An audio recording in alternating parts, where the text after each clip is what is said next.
Hey everyone. You all had requested some information on polyvagal theory, so I'm really excited to share that with you. So just give me a second here. I'm gonna go ahead and share my screen.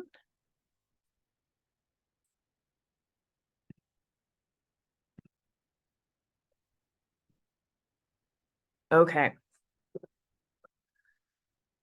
So we're going to talk a little bit about polyvagal theory. Polyvagal theory is super inspiring to me, created by Stephen Porges, who is a professor at Indiana University. To me, I think it's so interesting because more and more as we progress in our understanding of psychology and human biology and the environment and trauma, we're realizing that everything goes together. These things are not separate. Our biology, our physiology, our responses to trauma, and everything that impacts us coalesces to create our ability to function or not. So today we're going to talk a little bit about polyvagal theory.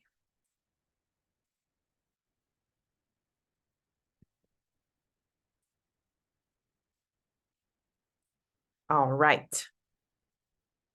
So what is the vagus nerve? The vagus nerve is part of the nervous system, and it's a nerve that runs from the base of the skull at the brainstem down through the lungs, the heart, the diaphragm, and the stomach. And it also goes up to connect to the eyes, throat, nose, and ears. And polyvagal theory was created by Stephen Porges in 1994.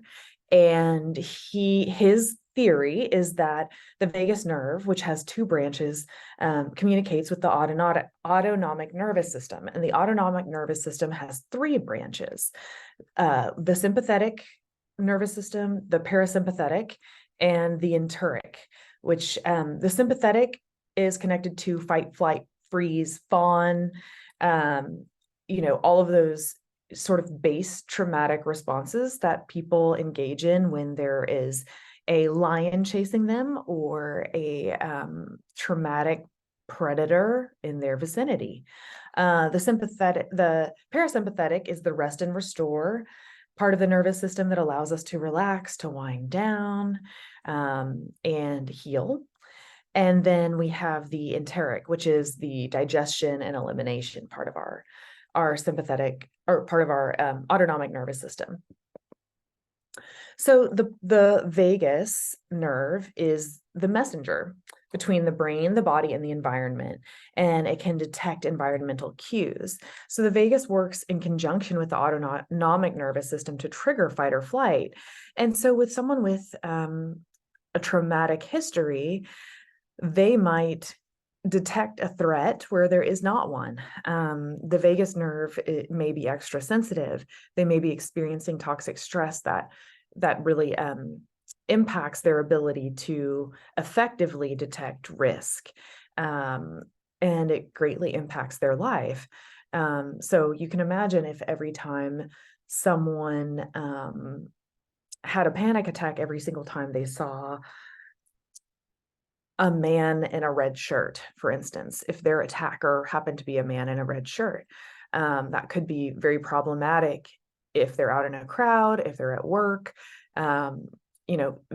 Seemingly innocuous cues can really trigger that response in somebody.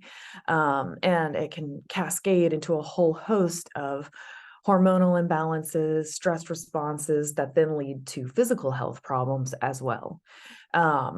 So that vagus is kind of, a mediator between what Porges calls like the mammalian brain or the lizard brain. So the lizard brain is that base fight, flight, freeze system, the threat detection system. When you think of a lizard, you think of it doesn't do much other than, run, freeze, hide, eat, sleep, those base functions.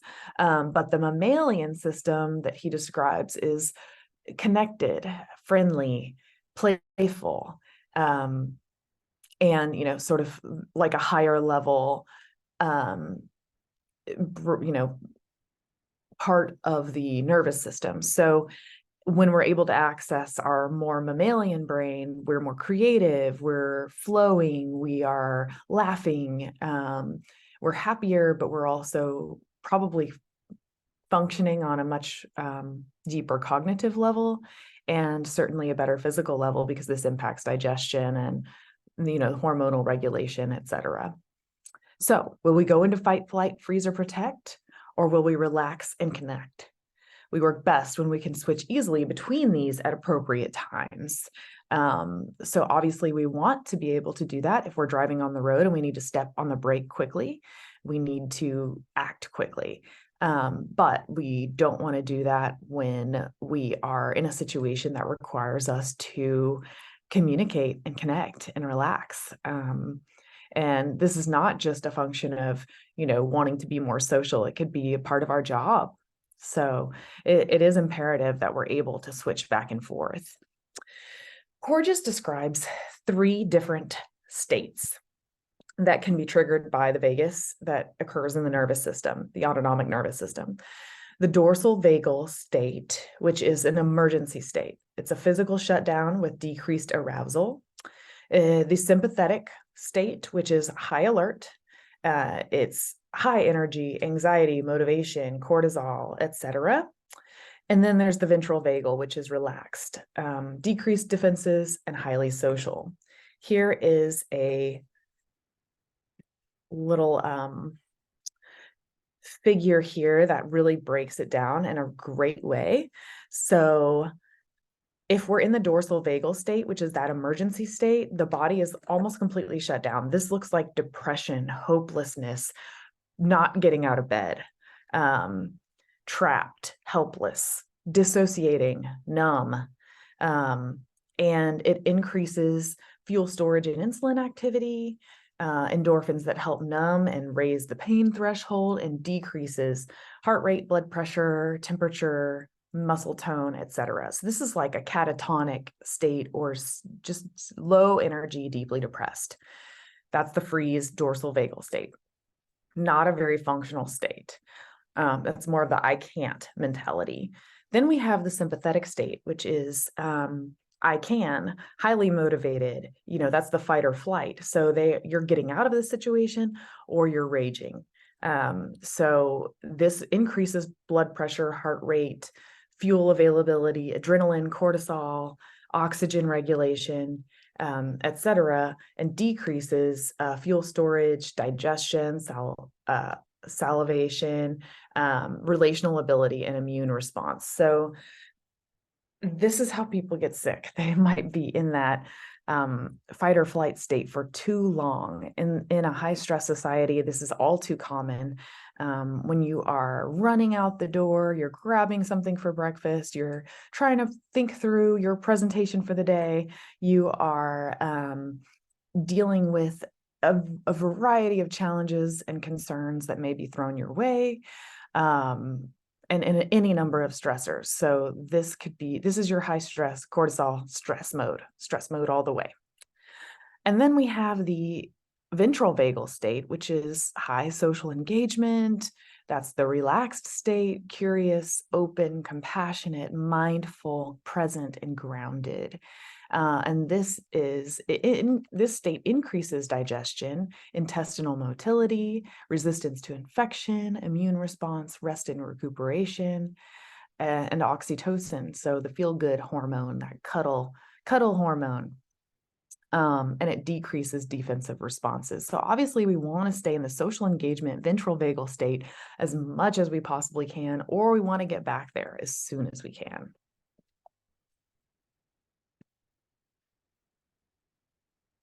If we are dysregulated, we can experience toxic stress. So Dr. Nadine Burke was the Surgeon General of the state of California, and she did a ton of research on ACEs. She was not the progenitor of the ACE study, but she did a ton of work with children and created a massive clinic to help screen loads of people and help treat children who experience toxic stress. She saw children that were not growing. She saw children that were, behind cognitively. She saw disproportionately misdiagnosed children, children who maybe were diagnosed with ADHD or ODD, who had experienced ACEs. And ACEs are adverse childhood experiences. And I may actually do a whole other little mini lecture on that, because that's like a whole other topic. But what she talks about is the experience of toxic stress and how that impacts long-term health. And when I say can lead to health problems, I mean very serious problems, decreasing your longevity significantly with heart problems, diabetes, asthma. In children, it was a lot of asthma, failure to thrive, headaches, mental health problems, the gamut, addiction, etc. And so even without the behavioral changes like increased drinking, smoking, drug use, etc., the individuals were still experiencing health problems as a result of toxic stress. So when this vagus is stimulated over and over again due to trauma, it releases hormones that can trigger toxic stress. And it can even damage DNA. So it can be passed on intergenerationally through telomeres, which I find to be very fascinating. So what we want to do is stay within the window of tolerance. And this figure here talks about how, like, when you're emotionally regulated, you feel cool, calm, connected. You can make decisions calmly without feeling overwhelmed. And when you stay in this window, it allows for better relationship interactions. When you're in fight or flight, you're going to experience that anxiety, rigidness, obsessive compulsive behavior, and addiction. When you're in the hypoaroused state, again, we're going to have that low energy, decreased affect, flat affect, and dissociation. And then, some of the reasons that you might go out of that window could be trauma related. It could be feelings like feeling threatened or unsafe. Trauma triggers rejection, abandonment. And tips to stay in the window include identifying your triggers and working with those, being present, grounding, deep breathing, call a friend, exercise or stretch, and positive affirmation. And we'll talk more about treatment here in just a second. So we want to go from protection to connection. The vagus might tell us that we need to fight, flight, flee the scene, freeze, go into our hole, isolate, stay away from the danger, right? But if we're in that protective state, it leads to all those toxic stress issues and avoidance of triggers, and it can be detrimental long-term to the individual. So what we want to help our clients do is connect. So in our therapeutic sessions, we need to use vocal prosody. So what that means is, instead of talking in a monotone, you're going to have a calm, warm demeanor. You want to use gentle voices, particularly with children, if they're in that heightened state. If you can tell someone's in that fight, flight, freeze, or that hypoaroused, just deeply depressed state, you really want your voice to be one that is non-threatening. You're going to use an open stance and posture. We have these ancient signaling devices, hands, that we use to tell people that we're not a threat.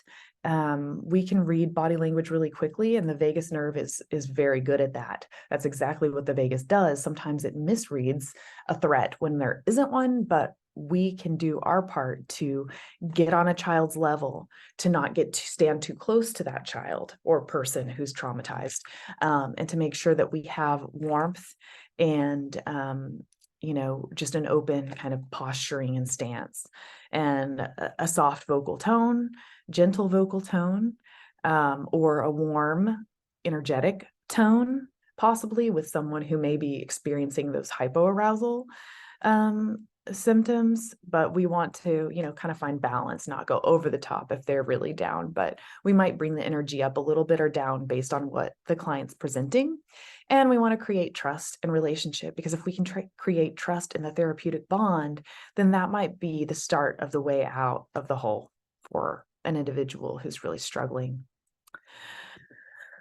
We want to, in general, if we're working on goals related to an overactivated vagus nerve, or even just in ourselves, we have to focus on our physical health. That means getting good sleep, eating well, physical exercise, just general, really, really good self-care overall. Making sure that we are around positive people and that we're, engaging in a non-stressful lifestyle if we can. Or if we are in a high stress situation, we're doing other things to sort of buffer ourselves from those stresses. Mental health care. So obviously talking to someone, encouraging therapy for someone who might be struggling, meditation and mindfulness. Those are big that we could use in the therapeutic bond to help regulate the vagus, and relationships. So encouraging relationships in our treatment plan. This harkens back to my last lecture. So, we can't overstate the importance of healthy relationships. When we have safe, stable relationships in our lives, it improves hormones, immune functioning, and our neurobiology. This is what Dr. Burke talks about. I've heard somewhere that loneliness is like chronic loneliness is like smoking 15 cigarettes a day. So it genuinely takes years off your life. So that's something to think about just in our general lives about, the importance of maybe relationships in our own lives, but also maybe how we treat others. And in a world where we're seemingly more and more disconnected through technology, maybe we can make some efforts to create deeper social bonds for all of our health.